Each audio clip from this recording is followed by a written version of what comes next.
Hey, what's going on, everyone? Welcome back to the channel. So today we've got a massive update to talk about for Assassin's Creed Shadows.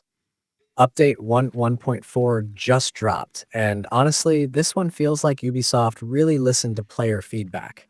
It's not just a patch with a few fixes. It's one of those updates that actually changes how you'll play the game from this point on. There's new endgame content, parkour improvements that completely transform movement, and a fresh batch of gold weapons that are actually worth chasing this time around. And yeah, they even managed to fix some of those bugs that had people pulling their hair out. So let's start with the biggest new addition because this one caught a lot of players off guard: corrupted castles. If you've already hit around level 30 and cleared at least 3 castles in your journey, the game's going to open up a new feature where up to 5 castles per season can turn corrupted. It's kind of like a new twist on the existing castle system, but these corrupted versions are a lot tougher. You're not just facing the same groups of enemies here. These are enhanced foes with much more aggressive AI patterns, better gear, and in some cases, special variants like the corrupted samurai Daisho. When you step inside one of these corrupted castles, it's meant to push your build to its limit. The reward at the end is a special chest that drops both gold and gear, so it's not just for bragging rights. If you're trying to grind out better stats or hit those higher tier gear levels, this is going to become part of your regular rotation. Now, what's cool is that the corrupted castle system feels like it was designed to give players something meaningful to do at high level. Before this, a lot of us kind of ran out of challenging content once the main story and standard castles were done.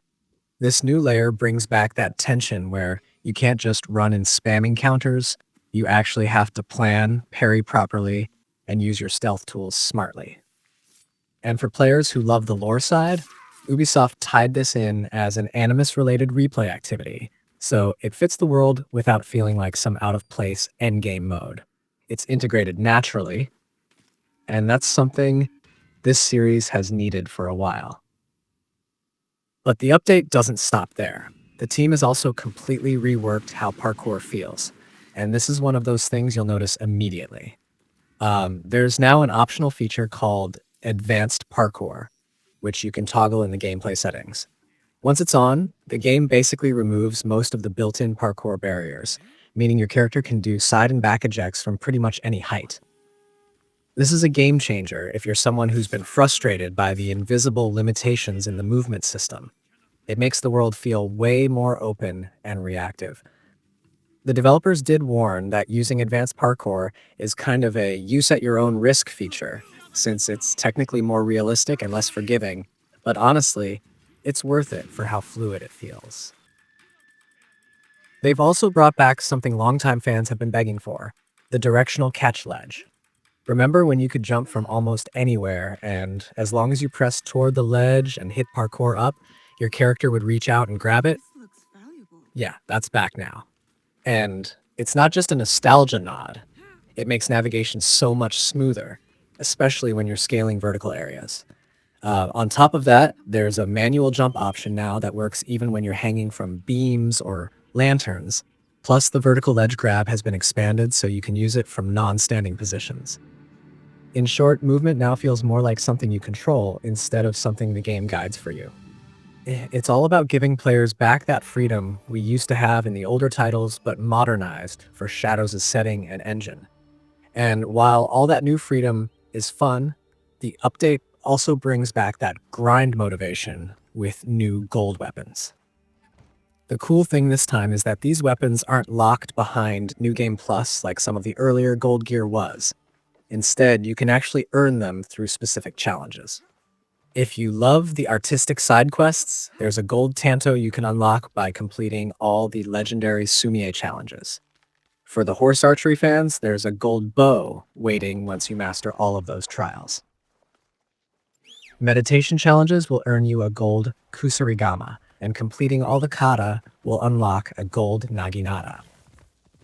Then for the true endgame grinders, reaching level 100 rewards you with the gold kanabo, and getting your hideout to level 13 gives you a gold teppo. I like this approach a lot because it spreads out the motivation. You don't have to grind one single activity endlessly. It's more like a checklist of mastery goals across different parts of the game. And because each weapon is tied to something unique, it gives players reasons to explore systems they might have ignored before. Maybe you weren't into meditation mini games before, but now there's actually a reason to learn them properly. It's subtle, but it gives the whole experience more depth. Now, Ubisoft also made a few tweaks to anomalies and the progression system to keep things balanced. Weekly anomalies now appear more frequently, especially earlier in your playthrough. But to balance that out, they've reduced the number of infinite reward tier keys from 400 to 100. That change is definitely going to be controversial, but it makes sense. The key system was getting a bit bloated, and most players were hoarding them without much use. So now it's a bit more straightforward. You still get rewarded, but you're encouraged to engage with the corrupted castle content and new anomalies instead of just farming the same ones repeatedly. Let's talk about some of the smaller quality of life stuff because those can make a big difference too. The Sakura Fox now uses the correct sound effects, which might seem minor, but it's the kind of detail that keeps immersion intact. Anomaly XP has been increased, making it feel more rewarding to do them regularly. The stockpile gold drop rate has been boosted once you upgrade your stable to level 4, and the itinerant vendor's gold costs have been cut in half. That's a huge win because that vendor's prices were ridiculous before this update.